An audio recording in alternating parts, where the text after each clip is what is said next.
I'll start with a brief introduction. My name's Jim Savage. I'm a licensed drug and alcohol counselor. I've been working in the addiction treatment field for over 35 years. The majority of my career, I've specialized in working with teens and young adults. Some main points of my career, for 10 years, I ran my own adolescent outpatient treatment program in the Dallas, Texas area.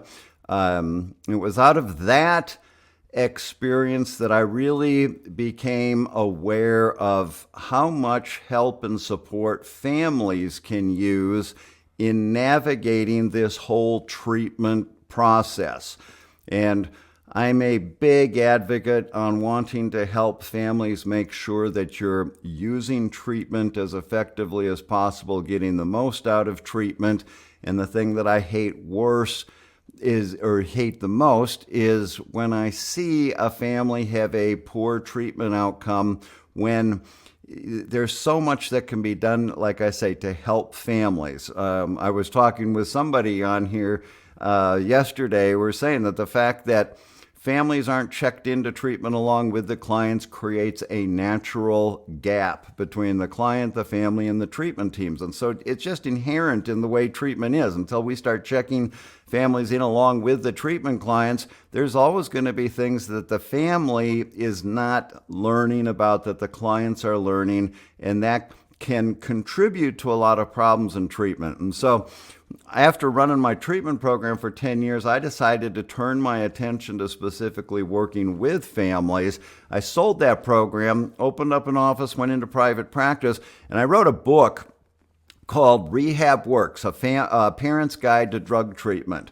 And out of that book, I developed an online video course based on that book, and then I eventually turned that into an entire coaching program for family members. And that's one of the main things that I do now in my business is I work with families, coaching from pre-treatment, doing prevention or pre-treatment intervention, helping people get into treatment, and working with the families while your loved one is in treatment to really help make sure that we're getting everything accomplished that needs to get accomplished, and helping families understand what the clients are learning.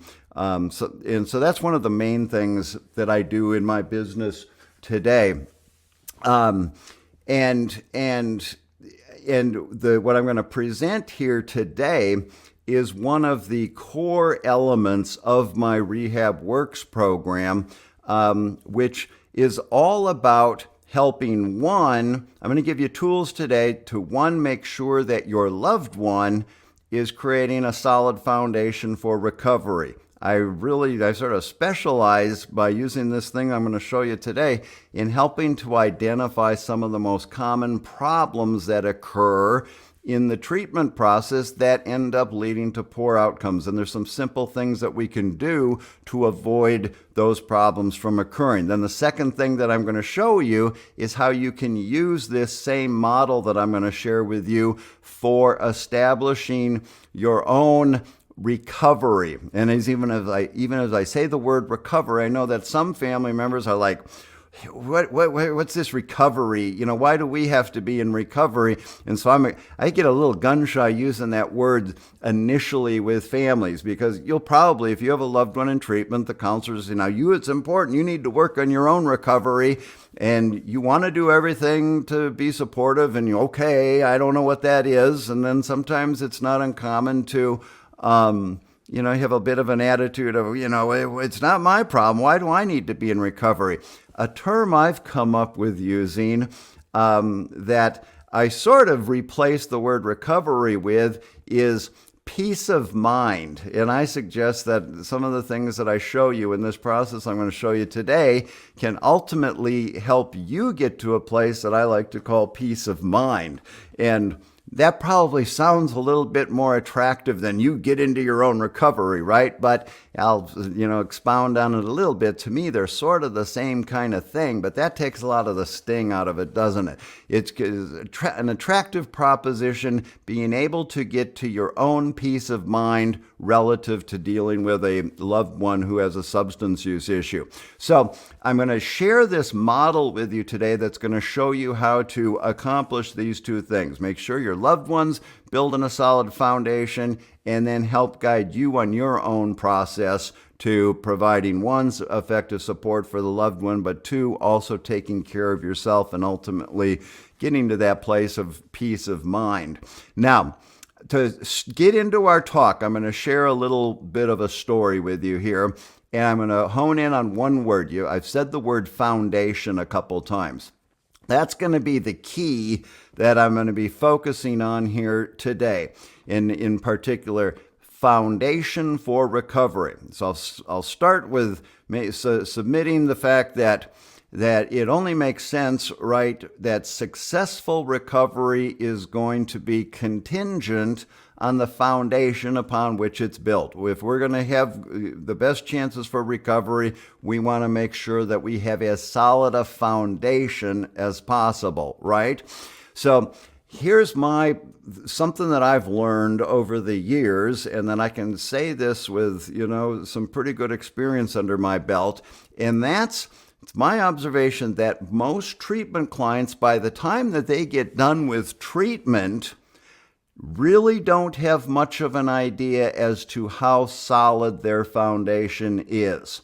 And to give you an example of what I mean by that, I used to go to a treatment center once a week and give lectures. And so every 4 weeks, what I'm presenting to you today would come around. I'd give this presentation. It's called the Stages of Change model. I use the Stages of Change model specifically for helping to build the foundation. And so whenever it was time to give this talk in that treatment center, I could always count on there being a client there who had been there several months earlier, had gotten out, had relapsed, and was back in treatment. That's the kind of thing that I really like to help families avoid, is get the revolving door of treatment, in and out of treatment.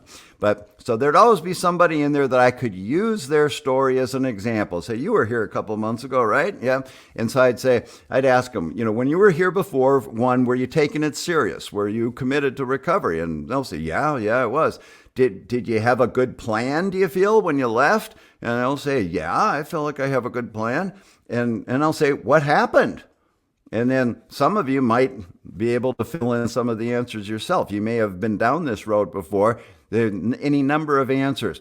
I stopped going to my meetings, or I kept hanging around with people who I shouldn't have been hanging around with, or any number of items. I sort of, say we can sort of put that all under one umbrella of life started happening. And really, when clients get out of treatment, they don't really know how solid that foundation is. I sort of describe it like ice on the surface of a lake. From above, you might not be able to tell how thick it is. It might be 1/8 of an inch thick, and a bird couldn't land on it without falling through, or it could be 3 feet thick, and you could drive a truck across that lake. But they don't know how solid it is or not until they get out and they have to really start dealing with life and establishing this recovery, from a recovery perspective. And that's when we find out stuff. And so, again, I've started using this Stages of Change model years ago in my own treatment program, and I became a real advocate for using this not just as a measurement for where clients are in their process, but an actual tool for, I think I have a picture in one of the slides coming up here of a cement truck pouring cement into the foundation of a house. And that's how I use this Stages of Change process for making sure we're building a solid foundation. Again, both for the clients as well as for the family's own process of supporting your loved one. So that's my introduction to the Stages of Change. I am going to pull some slides up here. There we go. Stages of Change, a family guide to successful recovery. I was going to have that slide up there while I was introducing myself. That's me. I provide addiction counseling services and family support. And I'm innovative and inspiring, and I'm in about helping people achieve transformation. Okay. So, stages of change. I'm going to go through this real quick. We're going to start over here on the client side. And this is the process that someone's going to go through whenever they're addressing a problematic behavior. They're going to go through this process. The first stage is called the pre-contemplation stage. That's the denial stage. A problem exists, but they're unaware that the problem exists. The second stage is called the contemplation stage. That's when we start to look at the behavior and start to weigh things out, examine things, and ultimately make a decision about whether I believe this is a problem or not. And if we land on, yes, I do believe this is a problem, the third stage is called the preparation stage. We develop a plan for overcoming the problem. And then the fourth stage is called the action stage. That's where we implement the plan by practicing new behaviors. You'll notice there in the parentheses, it says that the action stage has to last 3 to 6 months. There might be a little bit longer. That's one piece that sort of gets people's attention, or I have to call their attention to. It's not something that we just practice. You have a couple of good ideas. Oh, that sounds like a good idea, and we're sort of fired up about it for a week and a half, and then stop doing it. This recovery stuff, we have to keep engaging in the new behavior long enough for it to become a routine. It's got to become a lifestyle. And ultimately, when things become routine, we gradually move into the final stage, which we call the maintenance stage. And that's characterized by consistent, symptom-free behavior. No sign of the initial problem.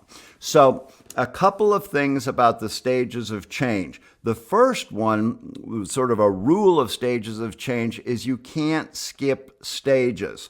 And a more appropriate term would be to say you can't skimp on stages. And I will say this.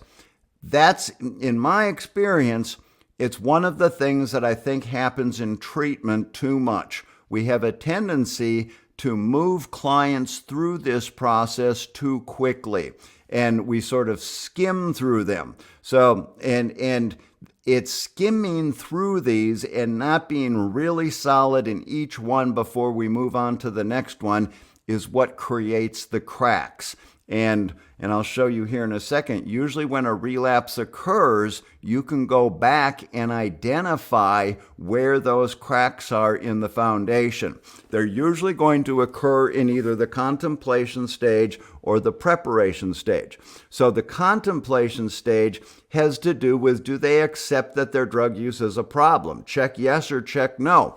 And it might sound, sort of pretty elementary, pretty basic, but there's a lot of people. Hello, Graham. I'm noticing you saying hi. I say hi to everybody. I meant to say, I don't look at these comments too much because, as you just see, it pulls me off track, and I'm still getting used to doing these webinars. But I'll say hi to Krista and Mona and Jane. I've already said hi, but glad to see you, Graham.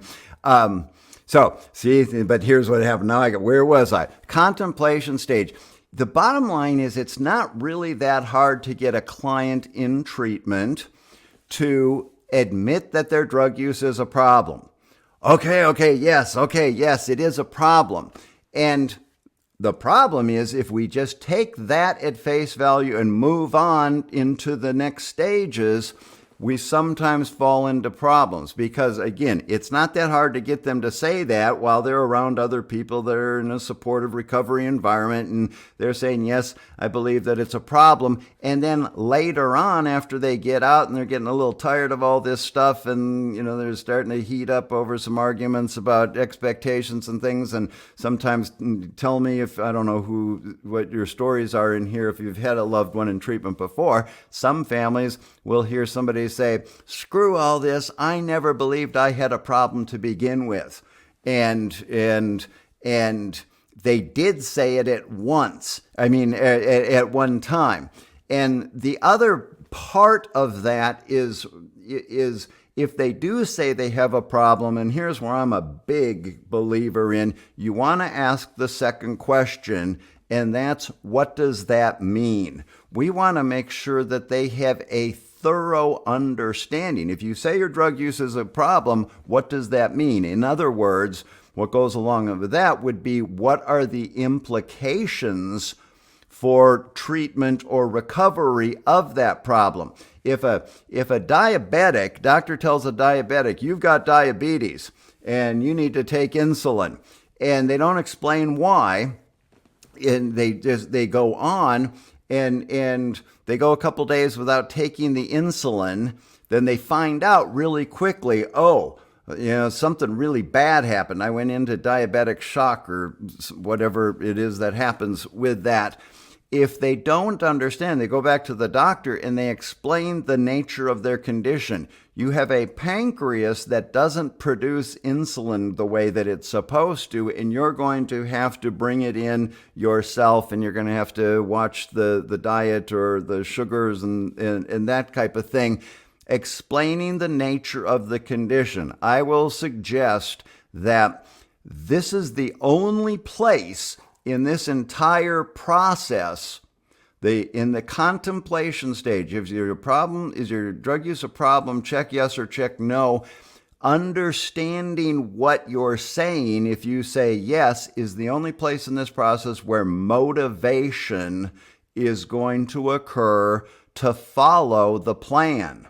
Is your drug use a problem? Yes. Okay, we're going to put this plan into place. If they don't really understand or have a respect for the implications inherent with having a substance use disorder diagnosis, there's not going to be any motivation to follow the plan. And one of the things that ends up happening is, the client says, yeah, my drug use is a problem.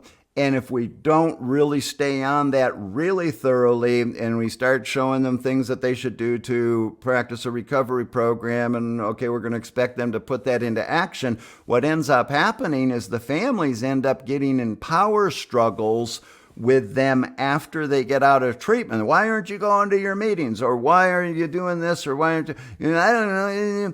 There isn't any motivation to do it, as opposed to if they have a good, healthy respect for some of the characteristics of what it means to be diagnosed with a substance use disorder. That's what's going to motivate them to follow the plan. So that's the importance of the contemplation stage.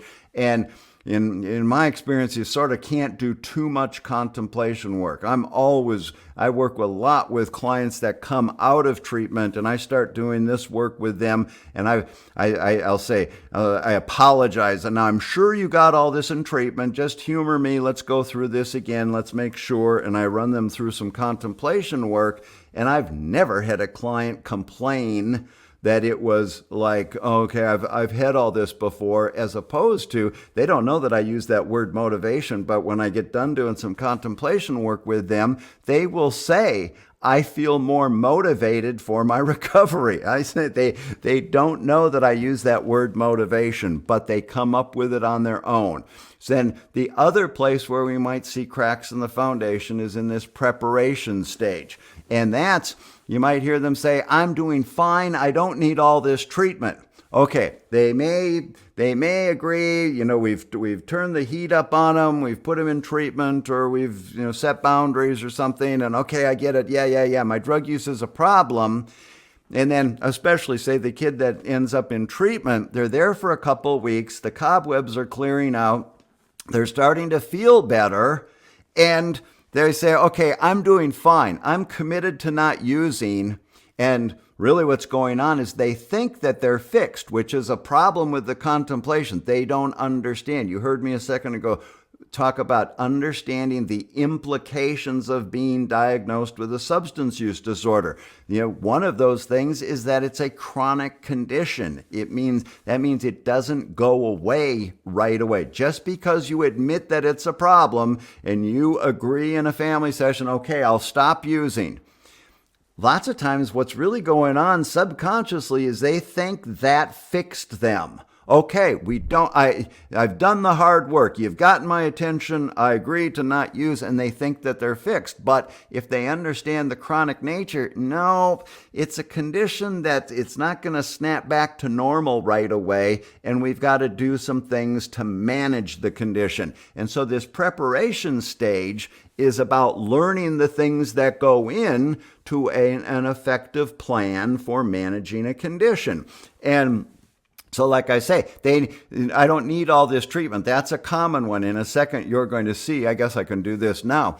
This is an example of what we would call the continuum of care for the professional care piece of a plan. And I'll say this now so you know where I'm coming from. In my Rehab Works program, I identify what I call the 3 pillars of recovery. And so I identify 3 of the most common aspects of a recovery plan. There's 3 most common. Every individual has lots of unique aspects of their case, and so everybody's treatment plan is going to be different, but there's a few generic ones that are pretty common for everybody. And the first one is simply the professional care piece. It's a good idea to get professional care to overcome a treatment, substance use issue. But so there's some things to understand about the treatment process. The plan, okay, we're going to do treatment. Usually professional care starts off at a higher level of intensity, and then it goes through a series of step downs in level of care. And that is an important thing to understand. You know, if they start off in residential, it's going to be pretty typical to recommend that they continue in some form of outpatient care after their residential treatment. And then even after that, there should be another step down in level of care where there's still some contact, interaction with the professionals they've been working with. And as you can see here, I can sort of lay out this scenario that, okay, how long is this professional care, this treatment going to last? 12 to 18 months. Oh, no way, I'm out of here. I'm not going to do this for 12 to 18 months. We could say, calm down. That last 6 to 12 months, that might not be anything more than a monthly potluck dinner with your alumni group, and you happen to see your counselor there. And one of the things I teach families in Rehab Works is the value of professional care. Even, I see counselors at aftercare gatherings when I used to have my office, and I would hold these monthly events. And I'd see clients who are, in this aftercare maintenance stage, and I'm not seeing them in sessions anymore, but I have interactions with them at recovery gatherings, and I can look at them from across the room. And there was one time there was a girl. We had an issue with a boyfriend, and I wasn't keen on the boyfriend idea, and she wasn't having it. We got sort of ugly about that, but she finally admitted, okay, you're right, he wasn't healthy for me, and she gave him up. And a couple months later, she shows up at one of these functions with him, and it was crowded, and our eyes met across the room, and I looked at her and I looked at him, and I raised my eyebrows and just gave her a what? And she knew everything. She remembered all the stuff that we'd been talking about, and just in that interaction, that was a professional interaction without a word being said. But the point being is they don't get that out there in their 12-step or peer-based support meetings, because that's a different environment. I have a different relationship with her as a professional. And so bottom line is, I went into that slide from the statement, I'm getting tired of this. I don't need all this treatment. I'm doing fine. Well, they're going to learn in treatment, that you should continue in outpatient care. You should continue in outpatient counseling. And they may say, yeah. And they may sign a discharge plan and agree to that. But then when it really comes down to it, they don't want to do that. And that could be a preparation stage problem. Okay, I signed up, I agreed for this professional care, or I agreed to do the 12-step recovery, but then they to lose interest in that, and they don't do it the way that that's intended. And so that's the other really common problem, is just not following through with what they agreed to while they're in treatment. Again, it's not that hard to get them to agree to that stuff. A lot of clients that I've worked with will have told me, I had no intention of following any of that stuff on my discharge plan. I signed it to get out of there.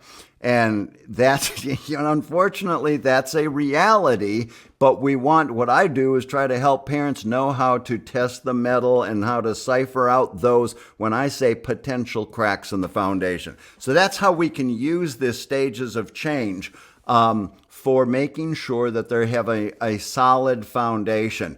So we're going to switch over now into looking at how we can use this stages of change, not just for the client, but for the family as well. And before to help us get into this, I'm going to introduce you to a couple of people here.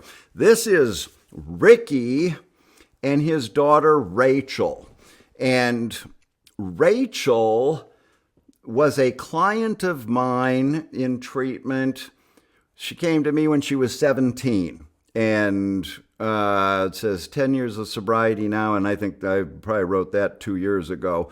Rachel's in her 30s. I don't know how old she is now, but she was 17 in probably 2005. So you do the math on that. Rachel was a client. Ricky was her dad. And after they got out of treatment, Ricky continued to come to my parent group. He still hops into the parent group every once in a while, but every once in a while I'd do these community presentations and I'd have a couple parents come and speak, and Ricky was one of them. And he gave me this line once. He said, "At the time, I thought my daughter's addiction was the worst thing that ever could have happened to our family. Now I can say it's the best thing that ever happened to our family." And that's a pretty powerful statement. And, I love this picture. I think there's so much going on in this picture, partly because I know the whole story as far as, what it took to get to this place. And from the stages of change perspective, I can say that they both had to go through a lot of hard work. And, that's a beautiful, self-confident, full of esteem and pride and loving smile on Rachel's face, right? Well, I saw Rachel in some of her more darker moments, and there were some pretty dark spots. And there were some times in those dark moments where Ricky had to do some really hard work on making decisions about what is the best way, the right decision to make now for supporting my daughter's treatment, and having to do his own work and, testing his motives for setting boundaries, or am I enabling her, or I may have been advising him to do something that seemed like it was really harsh or something as far as setting a boundary with her. And so he had to go through his own hard work as well, both for all the, pardon my French, the pain in the ass stuff that you guys have to do going through supporting your kids' treatment or your loved one's treatment. All the meetings you got to attend and all the things you got to learn and study. Not to mention then this thing, as I mentioned at the beginning, your own recovery or taking care of yourself. And so Ricky had a lot of decisions to make and hard work to do. But again, this is a beautiful picture. I say when I look at that, Rachel looks so, at peace with herself, and it looks like joy. And the thing that I think about when I look at Ricky is he's not such an overtly joyous thing. He's got that sort of intense look in his eye. And to me, I'm reading into this. I know their backstory and I'm probably making this up. But to me, I'm thinking he's appreciating what it took to get to that place and that relationship with his daughter. And I bet he's got a little bit of gratitude and respect and humility for what a tough job it was to get there, and that not everybody does get there, and it's a really a place of gratitude to get there. And so I like to share that every family has the possibility of treatment becoming the best thing that ever happened to our family. And so I share that with you to sort of show how, the stages of change from the family perspective is a pretty good way of giving you at least a little context for how this can possibly happen. So I'm going to suggest that the family is going to go through this same process from the beginning of your loved one's drug problem. There's going to be a time that you are in denial that their problem exists, but then you're probably going to start doing some contemplation at some point. You're starting to look at their use and starting to weigh things out and starting to get wondering, is this normal or not? Or you're starting to have some uneasy feeling in your stomach. Is there possibly a problem? You start Googling things online. How do you tell if someone's an addict? That kind of thing. And then if the day comes you do get to the point, you know what, I believe there's a problem. Yes, this is a problem. We're going to develop a plan for addressing their problem. Okay, I'm going to start Googling treatment centers. What are the options for intervention and treatment? And then we're going to implement the plan. That might involve getting them into treatment. And that can be a hairy, ugly ordeal just doing that. But then you land in treatment and you start hearing all the work that's asked of you to do in support of your loved one's treatment. You got groups to attend and books to read and meetings to go to, and it can be very stressful.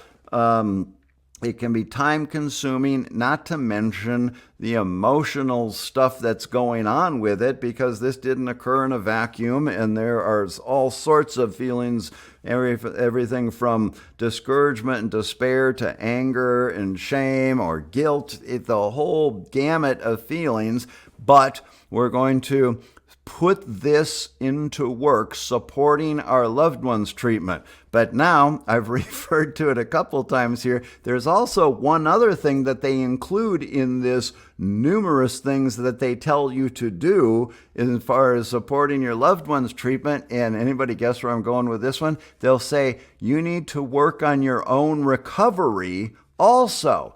And it's like, okay, what does that mean? So you have to learn what that means. But this is where for families, it's sort of like you have to do double duty. Because if you look at this, as I said, up until now, all this stages of change stuff has been focused on your loved one's process, right?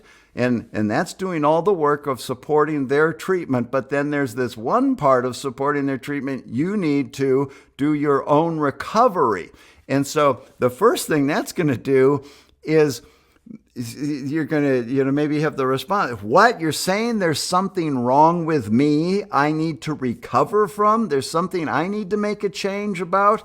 And so you can almost start this stages of change thing over from the perspective has my behavior in response to living with this unhealthy behavior of their addiction, has that developed into a pattern of unhealthy responses? And as such, have I somehow started contributing to the problem in my own unconscious way? I thought I'm trying to help, and part of you start getting into this a little bit deeper. So the families that I work with, we start uncovering that things I was doing that I thought was helping actually was prolonging the problem or something like that. And so you might be in denial about ways that you've been contributing to the problem or self-defeating decisions that you've made, and you have to look at that. So you start weighing that, and okay, I'm starting to see what this, and you'll start hearing the word Al-Anon. They say, you need to be in recovery and go to Al-Anon. And granted, there's a lot to understand in that quick list. It's easy for the counselor to say, go to Al-Anon and get in your own recovery.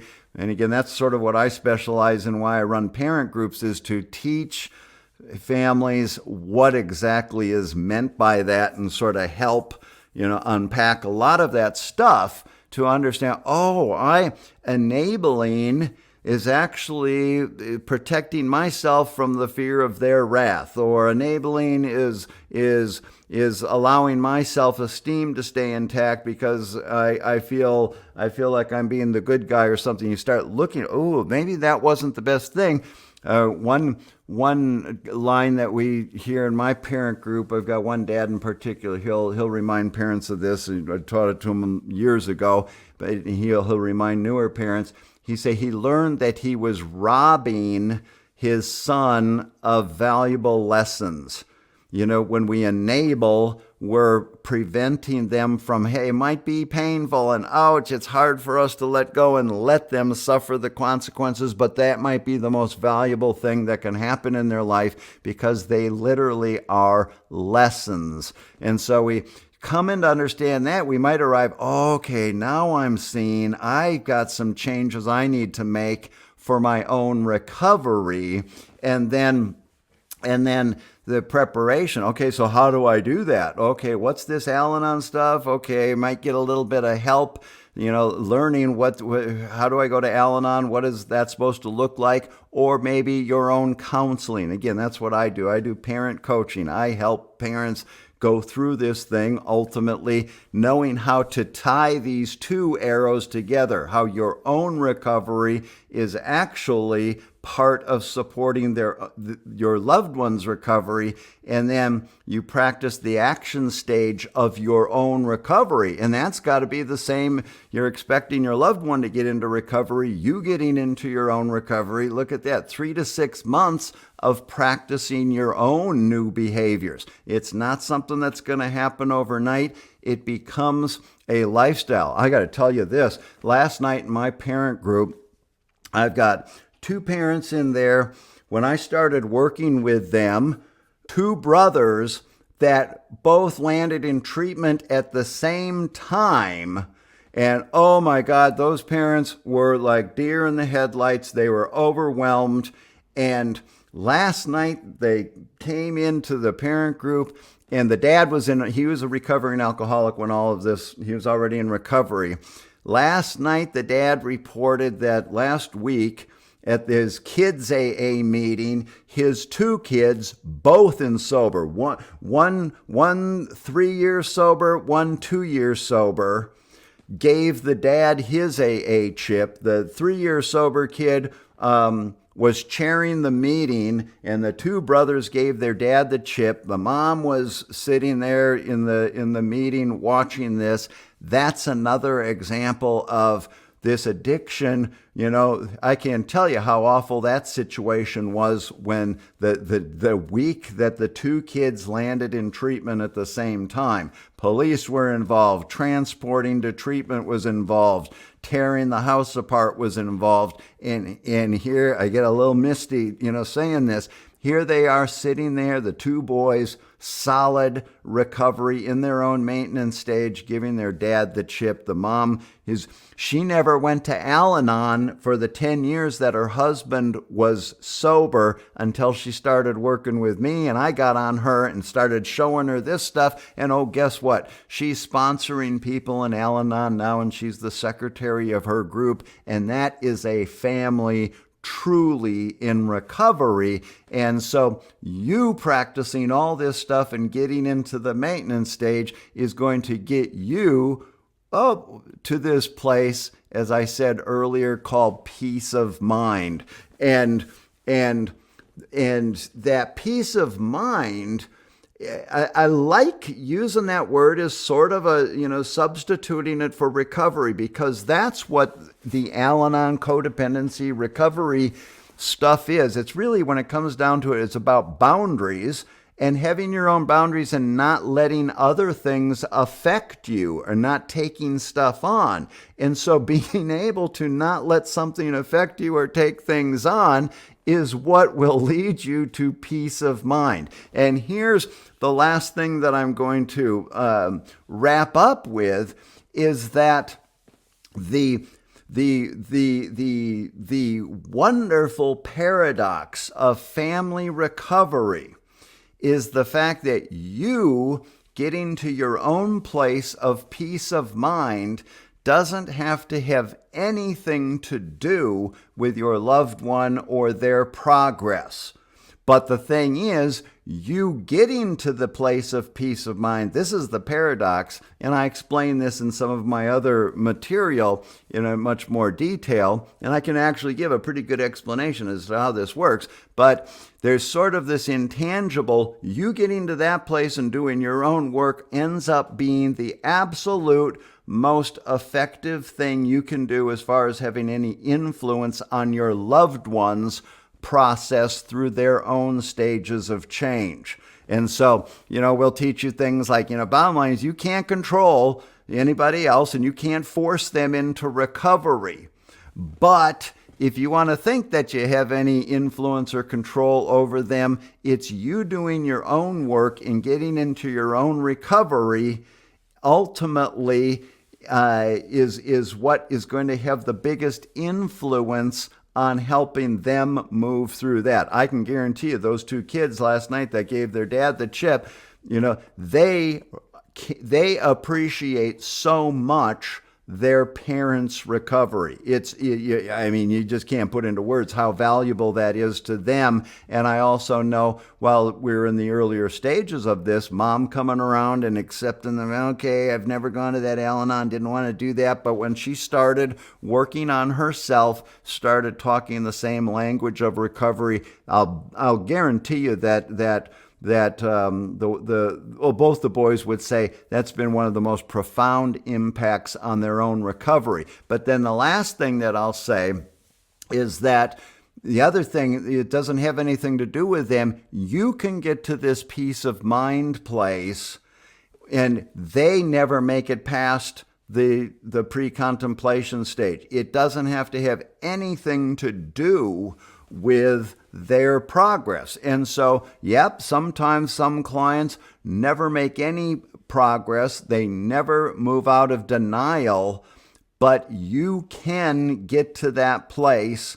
And the thing is, if you have peace of mind, and we're not just using that as a descriptive term, an empty description. No, if you genuinely have peace of mind, if you sort of think about it, sort of existential here, that's all that really matters, right? If you have peace of mind, that means you get to a place that you feel good about everything that you've done, that you've made your best effort to provide effective support, you've done the hard work of being honest with yourself about things that you should do, and you've done your own spiritual examination about, I'm not in control here and everybody's got their own story, and you get to a place of being at peace about that. That's the ultimate goal of this thing. But I love to be able to tell you, that you getting there, if you think that you have any influence, that's how you influence them.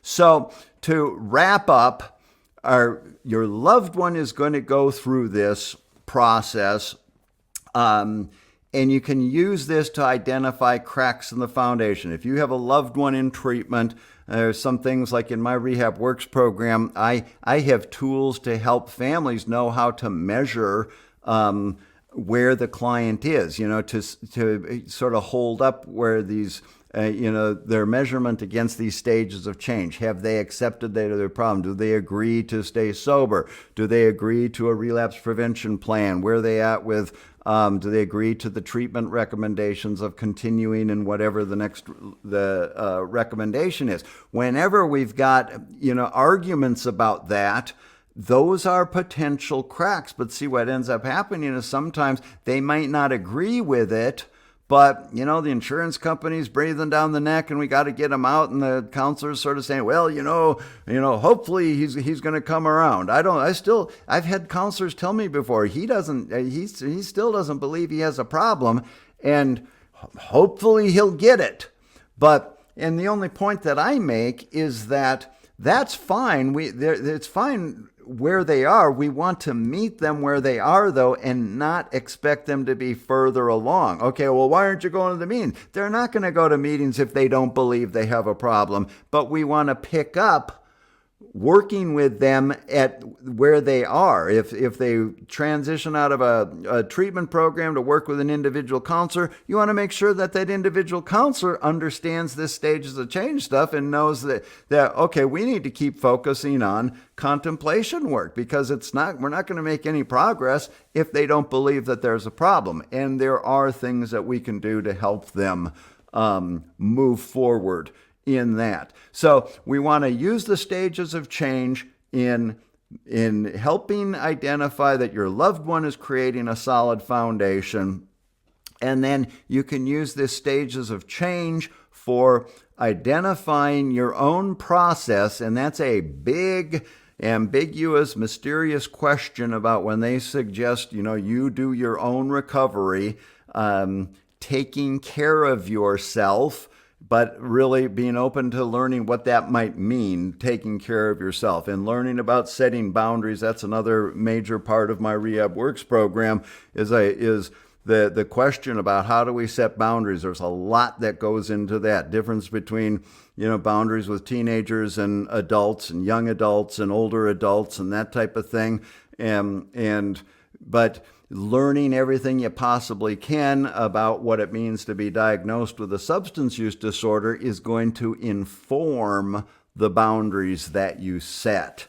And then getting a little bit more support and validation. It's okay to set that boundary, because that can feel really awkward or uncomfortable, practicing some new behaviors along those lines. And ultimately, my hope is that every family that enters into a treatment process, a lot of us treatment professionals, we know, there's an identified patient that gets brought to us. And what I'm doing with my hand here is I'm waving a flag as we look at the client as somebody who's waving a flag here, saying our whole family could use some help here. But usually the substance user is the identified focus.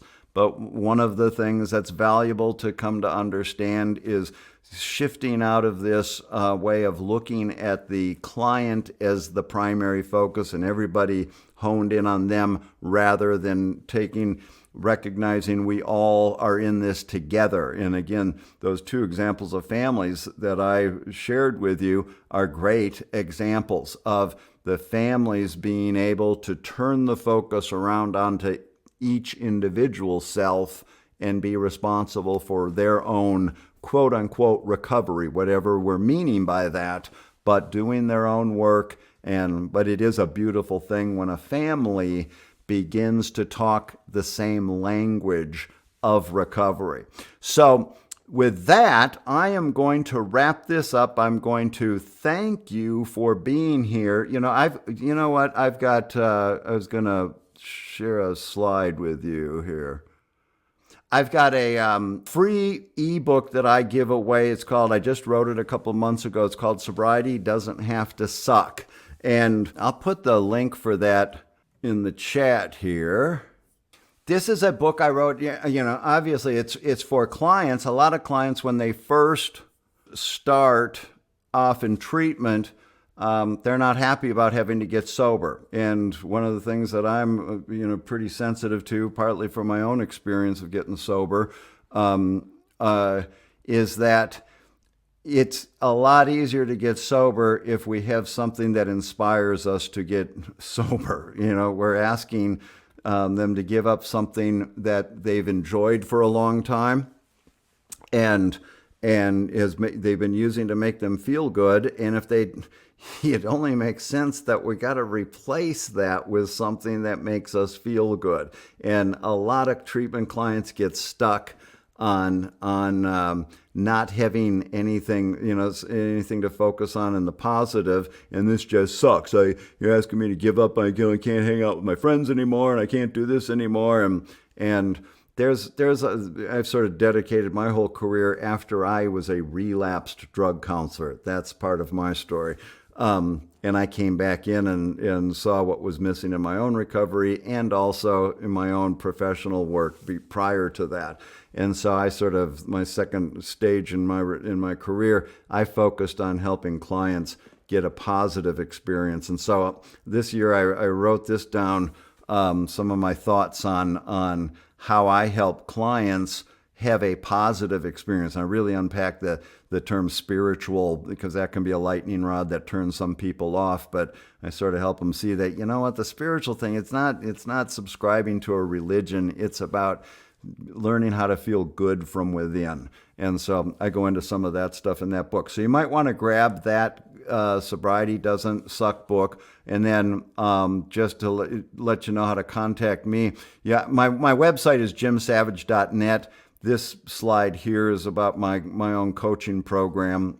You can find it on my website or jimsavage.net/family coaching if you want to learn more about what I do there. So that's jimsavage.net /family coaching, or just go to that website and you can see the services that I do. Does anybody have any questions for me before we sign off? Thank you so much for taking this time. Again, you can, if you don't have questions now, but you have some in the future, find me on jimsavage.net and you can send me an email through there. And I'd love to help you out any way I can. Thanks. See you later.